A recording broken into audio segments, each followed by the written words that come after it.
Hello, everybody. This is Christoforou with the Duran, and I'm here with Alexander Mercouris, editor-in-chief of theduran.com. And today we're going to be talking about Robert Mueller, the FBI, and Oleg Deripaska. Alexander, welcome again to our weekly news roundup. Today we have a very interesting story, and this is actually kind of breaking news. It broke yesterday on The Hill by journalist John Solomon. And he was on Laura Ingraham, the Ingraham Angle on Fox News, explaining exactly what transpired in the never-ending Russiagate investigation.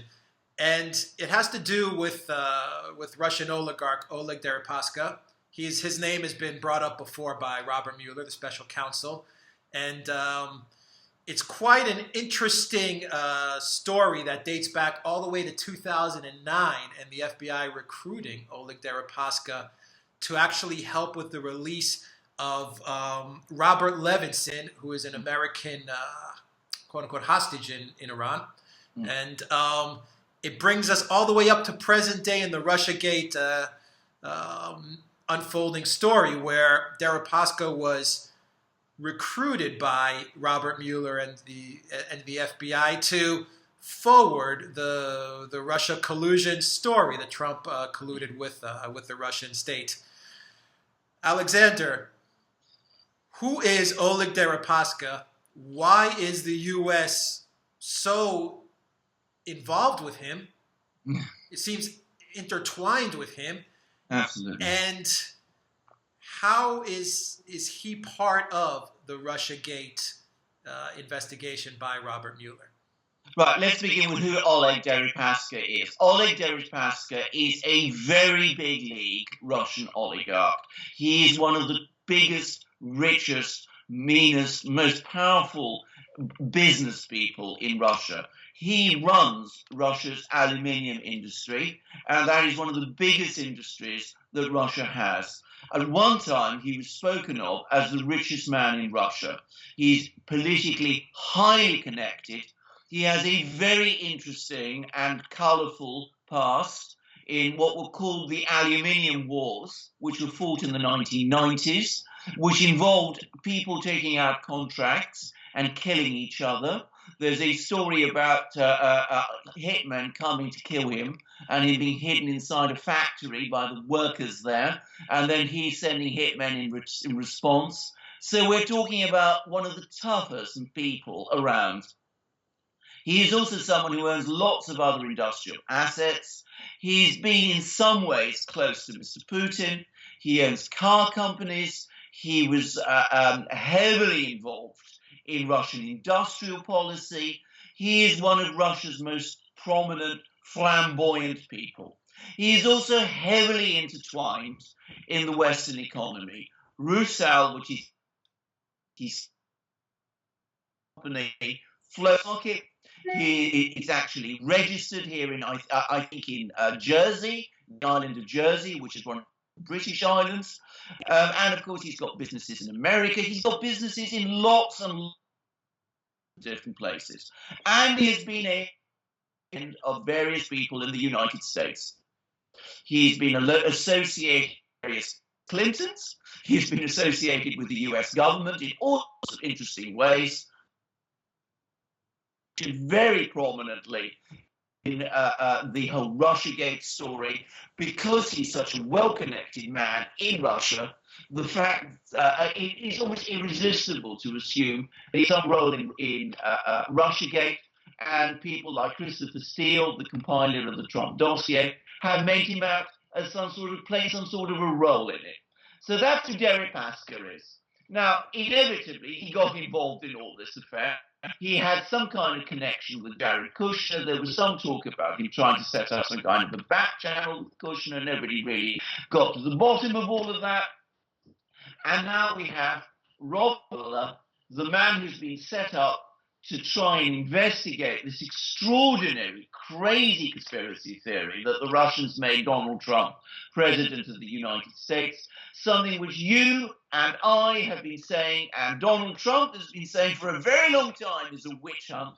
And it's now turned out that he had connections with Deripaska going back all of those years, And I think it's important to say that he tried to recruit Deripaska to release this man, Robert Levinson, who was a former FBI agent, who was apparently working for the CIA, who found himself in Iran, who was captured by the Iranians. Deripaska has business connections with Iran, as he has in many other places.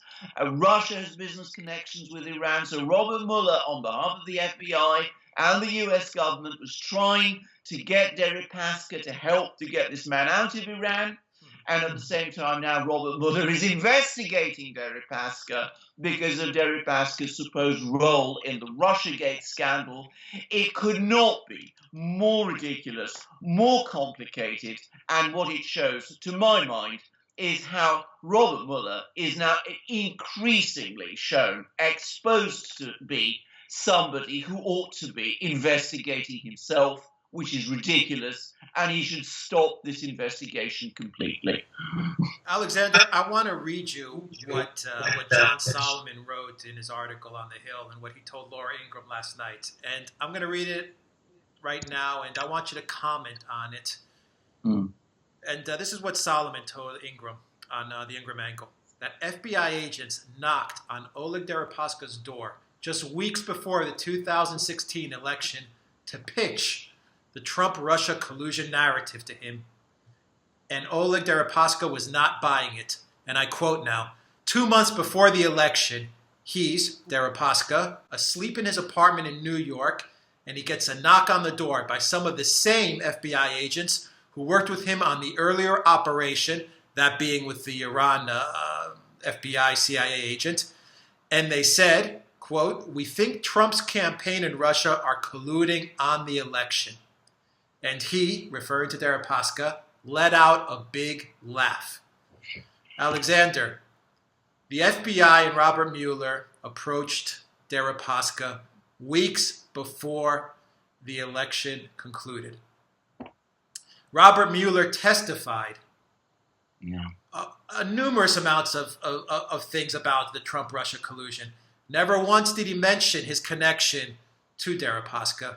What is going on?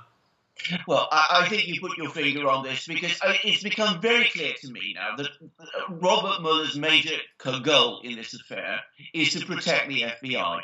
And the FBI, as we see, was heavily involved with Deripaska. Deripaska, a Russian oligarch, a possible gangster, a man who's employed hitmen. It turns out that he's a person who works for the US. He's been an FBI helper. The FBI going to him to be an informer as well, an informer on Donald Trump and on the Russians. Now, this is something which Mueller absolutely should have disclosed. He should certainly have made clear right at the beginning that this had happened, that he had connections, he had personal connections as head of the FBI with Deripaska, going all the way back to this affair in Iran. He didn't do that. It is completely wrong. It is unethical. It is illegal, in my opinion, and it frankly creates a massive conflict of interest, which begs the question of why Robert Mueller is continuing to be the person conducting this investigation at all. He should not be. It should not be anything to do with him. He is one of the people who ought to be under investigation, not to be the investigator. Because, frankly, that is what this whole Deripaska thing points to. And I think this is something that is really, those of us who've been concerned about Russiagate, we've been saying it for a long time. And frankly, this is, I think, it crosses every red line you can think of, legally, morally, in any conceivable way. Talk to us legally about this. Did Mueller perjure himself by not mentioning Deripaska, or was it just a case of omittance? And will Deripaska be subpoenaed, possibly by Congress, by the House Intelligence Committee, by Devin Nunes? Give us some legal implications as to what's happening and some legal insight as to what's going on here. Right, I don't think Mueller has perjured himself because he didn't actually lie to Congress about this. He didn't go before Congress and say, I didn't have anything to do with Deripaska. But it could very well be a contempt of Congress not to have disclosed this. It is also something which, as I said, calls into question his right to conduct this investigation, because he is in a very compromised position.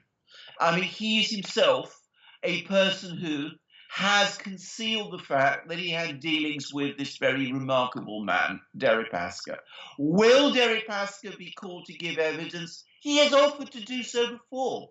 He said that he wanted to come to the United States and give evidence. And at one point in time, the House Intelligence Committee and the Senate Intelligence Committee was saying they didn't want to hear from him.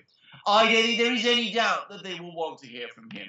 Now, especially with Nunes showing greater and greater influence in what the FBI has been doing, I don't think there is any doubt at all that the Republicans in Congress, both in the Senate and the House, will want to hear exactly what Deripaska had to say and exactly what kind of contacts Deripaska had with the FBI and what his real role in this whole ludicrous affair has been. So I don't think there's any doubt about it. And I think what we're going to see increasingly is that Russiagate is going to morph into something much different, which is going to be perhaps even Muellergate, who knows. I wouldn't be at all surprised. How connected is Deripaska to the Russian government, to the Kremlin, and specifically to Putin? My own personal view is not much, actually. He is a major league oligarch. He owns, as I said, major industrial assets. He owns the gas factory in Nizhny Novgorod that is one of the major car producers. But I don't think he's actually very particularly close to Putin. He understands that in order to do business in Russia successfully, and his businesses are located in Russia, he has to be in good standing with the Russian government, and he's got to obey Russian laws.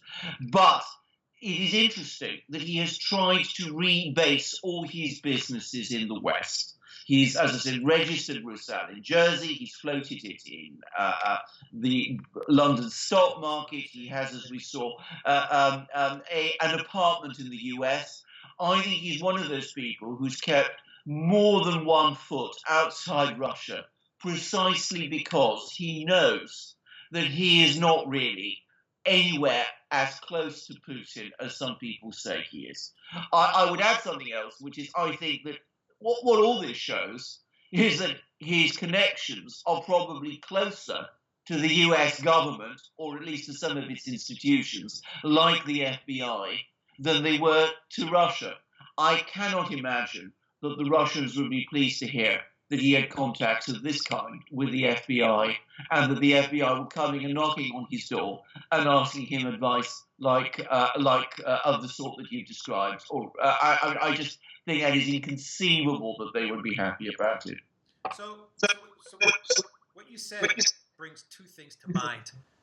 The first one is that if Deripaska is so exposed financially to the Western financial system, does that not make him an easy target to the deep state?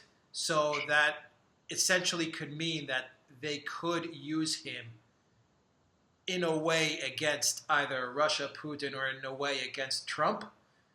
And a line from John Solomon's article and also what he told Laura Ingraham really stands out. And that is that Deripaska, when they proposed that Deripaska, the issue that Trump colluded with Russia, he let out a big laugh, which I believe you consider it as Deripaska kind of saying that it's almost comical to think that Trump and Putin colluded together. So I'm kind of asking you a question from a different angle. He is susceptible to Western pressure because of his financial holdings in the West. But on the flip side, I think you're dealing with an oligarch that kind of thinks this Trump-Russia collusion thing is really a joke. What is going to happen with Deripaska given his circumstances? 1 foot in Russia, 1 foot in the West. Where do you see this going? Well, I think you put your finger on it because, of course, when you say what is going to happen to Deripaska, Actually, the correct question is what has happened to Deripaska? A month ago, the US Treasury imposed massive sanctions upon him. They said he was a criminal, a gangster, a corrupt man, and they said that any company, any US company that has any dealings with him is going to be severely fined. Now, because he is the majority shareholder in the parent company which owns Rusal, which is Russia's biggest aluminium producer, that immediately created a crisis for Rusal, which of course hurt Russia. So Deripaska, it seems to me, because he has resisted the pressure to come down on the collusion story, the Russiagate collusion story, now we see why he's been sanctioned in this way. I mean, that seems to me, the one seems to me to follow logically from the other, because people have been wondering, they've been asking the question, why were these sanctions imposed on him? Well, now we have what looks like the answer to me. And at the same time, through those sanctions, they not only hurt him, they also hurt Russia too. So he resisted the pressure. It looks almost, dare I say it, like blackmail pressure. And now we see, because he resisted the pressure, the price he's been made to pay. And the story is he's now having to divest himself of all his assets. He's going to have to go back to Russia because that's the only place he can go. And he's going to go there a diminished man, much more dependent on the Russians than he has been previously. It's the Russiagate story just continues to take us in new and different directions that I think no one ever fathomed. Well, absolutely. I mean, it is one of the most bizarre. It's been very interesting in some ways because though it hasn't exposed any conspiracy between Trump and Russia, it's exposing all these other conspiracies that we would never have known about. We're discovering all these remarkable things about what Mueller and Deripaska were doing, which we would never have known about if there hadn't been Russiagate. So in that respect, it's been an extraordinary light on this story. I mean, there was, the uranium scandal that we heard about fairly recently. All of these things are coming out now through Russiagate, and they're not actually casting a very attractive picture on what the deep state is doing. And I use the word deep state, I think you use it, and I think we should use it. We use it accurately because it's not a conspiracy theory to talk about it. That is clearly what it is. Anybody who has followed the Russiagate story can see it. It's clearly operating there, and it's actually, through its operations, exposing itself and showing itself for what it is. Yeah, no one talked about the deep state before Trump, and now everyone's using that word very regularly. Absolutely. If Hillary Clinton was president, I doubt we'd be seeing any of this unfolding. So it's really quite an interesting but very complicated situation that's happening in and around the Trump administration and in the U.S. intelligence agencies and in the community. We'll see what happens with oligarch Oleg Deripaska.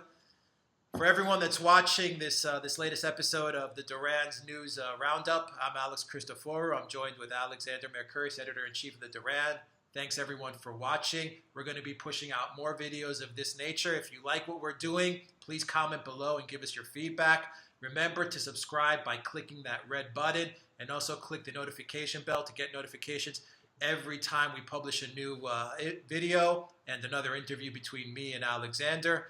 Also, don't forget to visit drnshop.com, buy a shirt, buy a retro poster. We have a lot of great merchandise. Help support the Duran so we can continue to provide inside analysis and maybe some interesting conversations as to what's happening in the news. Once again, thank you very much for watching. Take care, everybody, and keep posted on new videos that we'll be publishing on a regular basis.